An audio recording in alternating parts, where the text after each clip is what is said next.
أعوذ بالله من الشيطان الرجيم.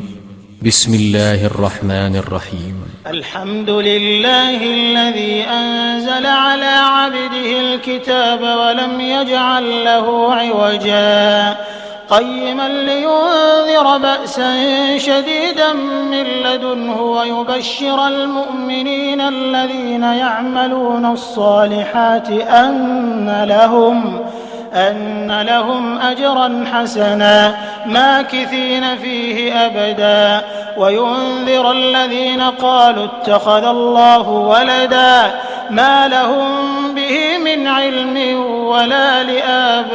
لآبائهم كبرت كلمة تخرج من أفواههم إن يقولون إلا كذبا فلعلك باخع نفسك على آثارهم إن لم يؤمنوا بهذا الحديث أسفا إنا جعلنا ما على الأرض زينة لها لنبلوهم أيهم أحسن عملا وإنا لجاعلون ما عليها صعيدا جرزا أم حسبت أن أصحاب الكهف والرقيم كانوا من آياتنا عجبا إذ أوى الفتية إلى الكهف فقالوا ربنا آتنا من لدنك رحمة وهيئ لنا من أمرنا رشدا فضربنا على آذانهم في الكهف سنين عددا ثم بعثناهم لنعلم أي الحزبين أحصى لما لبثوا أمدا نحن نقص عليك نبأهم بالحق إنهم فتية آمنوا بربهم وزدناهم هدى وربطنا على قلوبهم إذ قاموا فقالوا ربنا رب السماوات والأرض لن ندعو من دونه إلها لقد قلنا إذا شططا هؤلاء قومنا اتخذوا من دونه آلهة لولا يأتون عليهم بسلطان بين فمن أظلم ممن افترى على الله كذبا وإذ اعتزلتموهم وما يعبدون إلا الله فأووا إلى الكهف ينشر لكم ربكم من رحمته ويهيئ لكم من أمركم مرفقا وترى الشمس إذا طلعت تزاور عن كهفهم ذات اليمين وإذا غربت تقرضهم ذات الشمال وهم في فجوة منه ذلك من آيات الله من يهد الله فهو المهتد ومن يضلل فلن تجد له وليا مرشدا وتحسبهم أيقاظا وهم رقود ونقلبهم ذات اليمين وذات الشمال وكلبهم باسط ذراعيه بالوصيد لو اطلعت عليهم لوليت منهم فرارا ولملئت منهم رعبا وكذلك بعثناهم ليتساءلوا بينهم قال قائل منهم كم لبثتم قالوا لبثنا يوما أو بعض يوم قالوا ربكم أعلم بما لبثتم فبعثوا أحدكم بورقكم هذه إلى المدينة فلينظر أيها أزكى طعاما فليأتكم برزق منه وليتلطف ولا يشعرن بكم أحدا إنهم إن يظهروا عليكم يرجموكم أو يعيدوكم في ملتهم ولن تفلحوا إذا أبدا وكذلك أعثرنا عليهم ليعلموا أن وعد الله حق وأن الساعة لا ريب فيها إذ يتنازعون بينهم أمرهم فقالوا ابنوا عليهم بنيانا ربهم أعلم بهم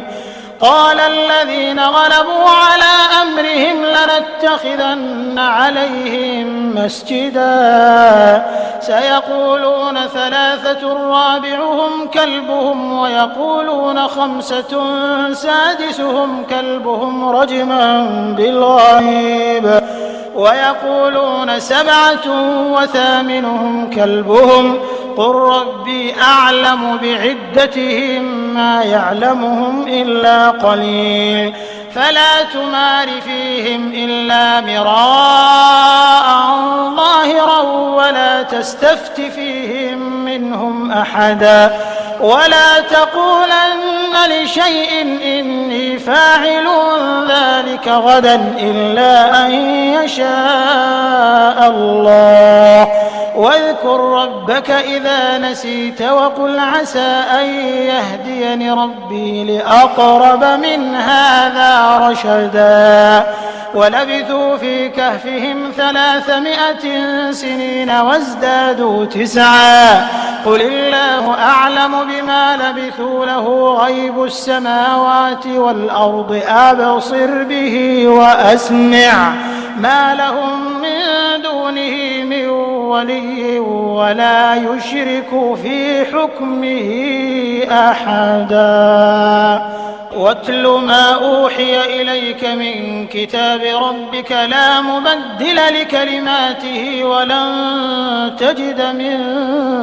دونه ملتحدا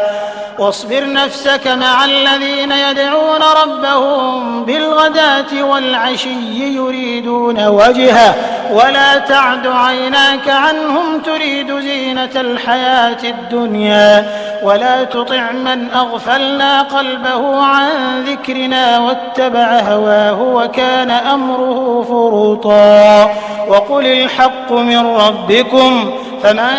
شاء فليؤمن ومن شاء فليكفر إنا أعتدنا للظالمين نارا أحاط بهم سرادقها وإن يستغيثوا يغاثوا بماء كالمهل يشوي الوجوه بئس الشراب وساءت مرتفقا إن الذين آمنوا وعملوا الصالحات إنا لا نضيع أجر من أحسن عملا أولئك لهم جنات عدن تجري من تحتهم الأنهار يحلون فيها من أساور من ذهب ويلبسون ثيابا خضرا من سندس واستبرق متكئين فيها على الأرائك نعم الثواب وحسنت مرتفقا واضرب لهم مثل الرجلين جعلنا لأحدهما جنتين من أعناب وحففناهما بنخل وجعلنا بينهما زرعا كلتا الجنتين آتت أكلها ولم تظلم منه شيئا وفجرنا خلالهما نهرا وكان له ثمر فقال لصاحبه وهو يحاوره أنا أكثر منك مالا وأعز نفرا ودخل جنته وهو ظالم لنفسه قال ما أظن أن تبيد هذه أبدا وما أظن الساعة قائمة ولئن رددت إلى ربي لأجدن خيرا منها منقلبا قال له صاحبه وهو يحاوره أكفرت بالذي خلقك من تراب ثم من نطفة ثم سواك رجلا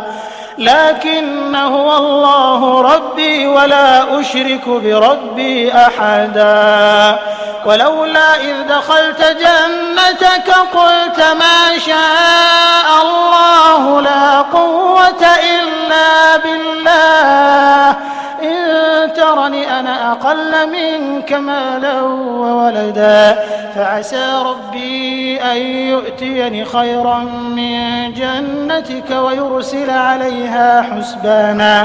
ويرسل عليها حسبانا من السماء فتصبح صعيدا زلقا أو يصبح ماؤها غورا فلن تستطيع له طلبا وأحيط بثمره فأصبح يقلب كفيه على ما أنفق فيها وهي خاوية على عروشها ويقول يا ليتني لم أشرك بربي أحدا ولم تكن له فئة ينصرونه من دون الله وما كان منتصرا هنالك الولاية لله الحق هو خير ثوابا وخير عقبا واضرب لهم مثل الحياة الدنيا كماء إن أنزلناه من السماء فاختلط به نبات الأرض فأصبح هشيما تذروه الرياح وكان الله على كل شيء مقتدرا المال والبنون زينة الحياة الدنيا والباقيات الصالحات خير عند ربك ثوابا وخير أملا ويوم نسير الجبال وترى الأرض بارزة وحشرناهم فلم نغادر منهم أحدا وعرضوا على ربك صفا لقد جئتمونا كما خلقناكم أول مرة بل زعمتم أن لن نجعل لكم موعدا ووضع الكتاب فترى المجرمين مشفقين مما فيه ويقولون يا ويلتنا ما لهذا الكتاب لا يغادر صغيرة ولا كبيرة إلا أحصاها ووجدوا ما عملوا حاضرا ولا يظلم ربك أحدا وإذ قلنا للملائكة اسجدوا لآدم فسجدوا إلا إبليس كان من الجن ففسق عن أمر ربه أفتتخذونه وذريته أولياء من دوني وهم لكم عدو بئس للظالمين بدلا ما أشهدتهم خلق السماوات والأرض ولا خلق أنفسهم وما كنت متخذ المضلين عضدا ويوم يقول نادوا شركائي الذين زعمتم فدعوهم فلم يستجيبوا لهم وجعلنا بينهم موبقا ورأى المجرمون النار فظنوا أنهم مواقعوها ولم يجدوا عنها مصرفا ولقد صرفنا في هذا القرآن للناس من كل مثل وكان الإنسان أكثر شيء جدلا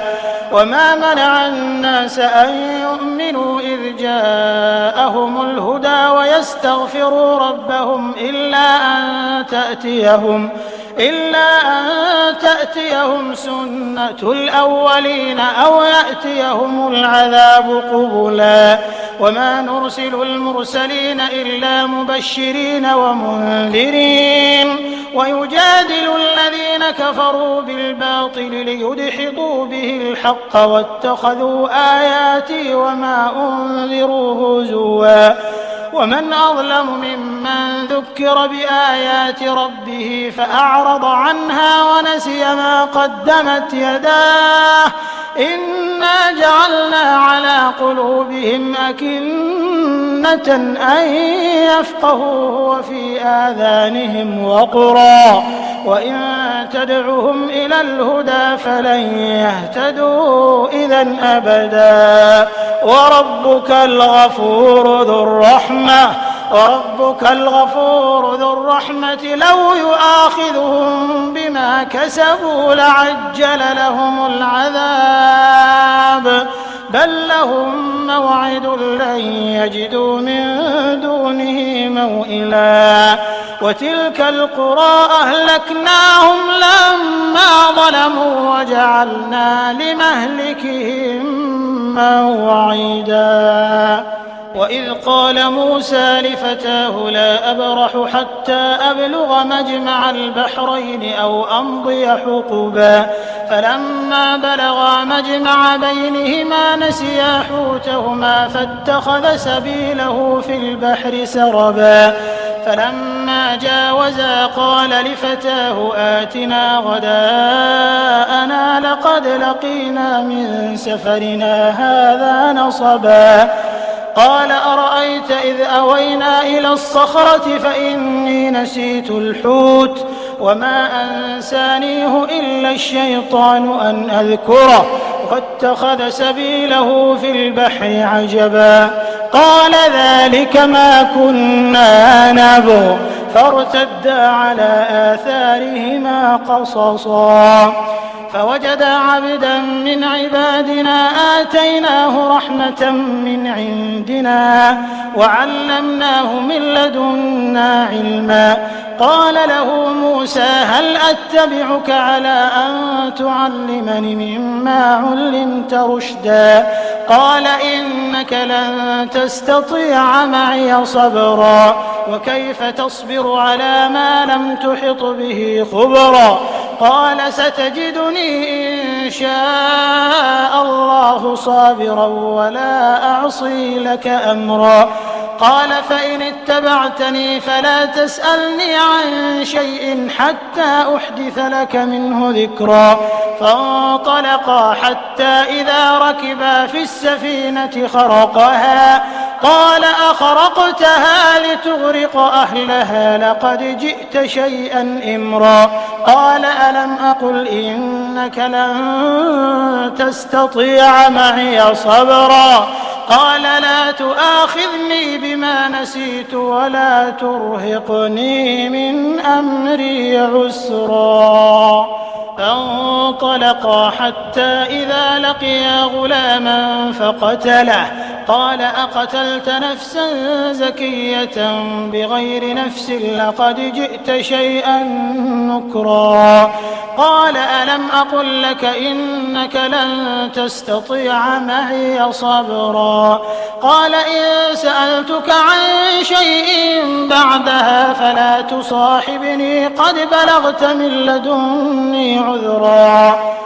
فانطلقا حتى إذا أتيا أهل قرية استطعما أهلها فأبوا أن يضيفوهما فوجدا فيها جدارا يريد أن ينقض فأقامه قال لو شئت لاتخذت عليه أجرا قال هذا فراق بيني وبينك سأنبئك بتأويل ما لم تستطع عليه صبرا أما السفينة فكانت لمساكين يعملون في البحر فأردت أن أعيبها وكان وراءهم ملك يأخذ كل سفينة غصبا وأما الغلام فكان أبواه مؤمنين فخشينا أن يرهقهما طغيانا وكفرا فأردنا أن يبدلهما ربهما خيرا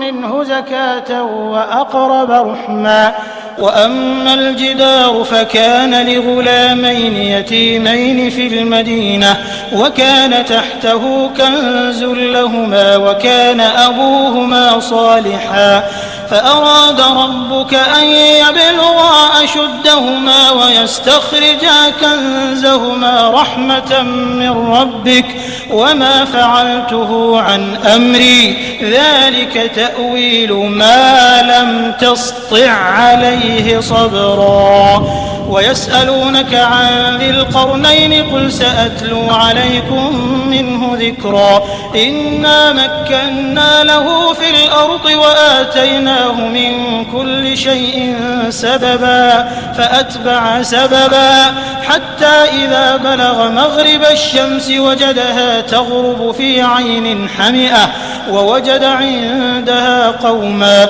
قلنا يا ذا القرنين إما أن تعذب وإما أن تتخذ فيهم حسنا قال أما من ظلم فسوف نعذبه ثم يرد إلى ربه فيعذبه عذابا نكرا وأما من آمن وعمل صالحا فله جزاء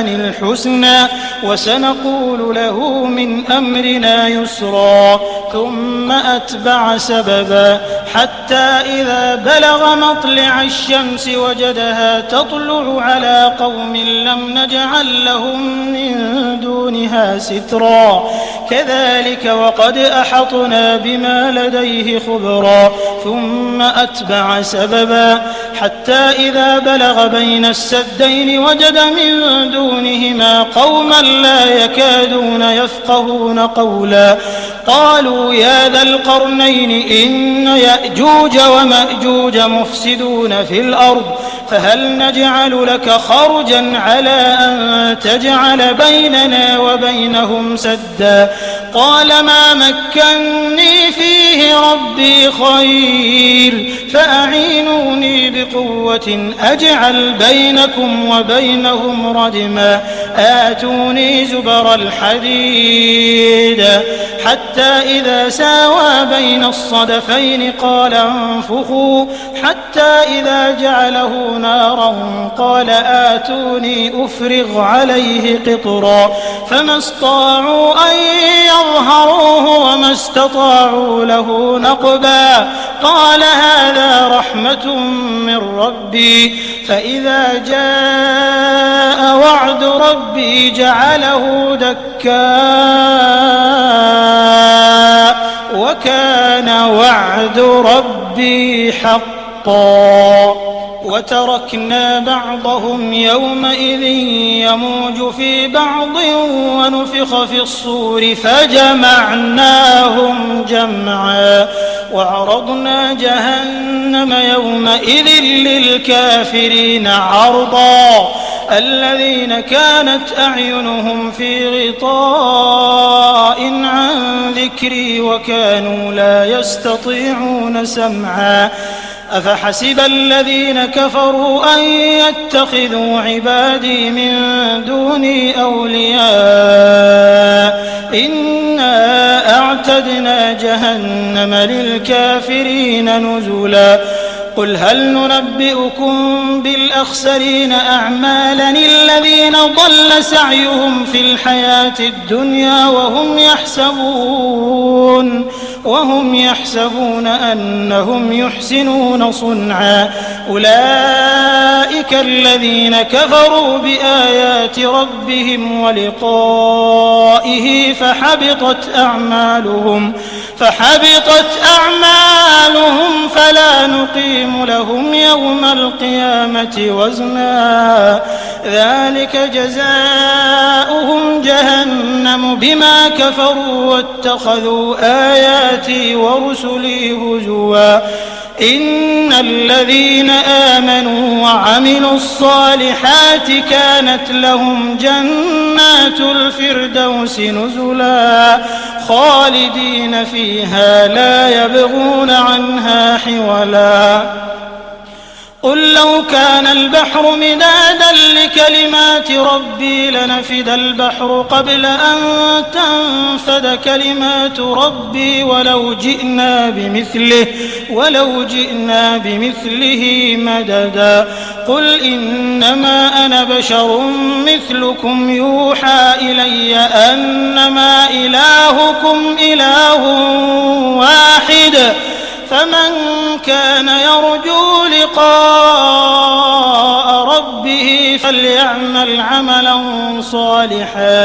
فليعمل عملا صالحا ولا يشرك بعبادة ربه أحدا.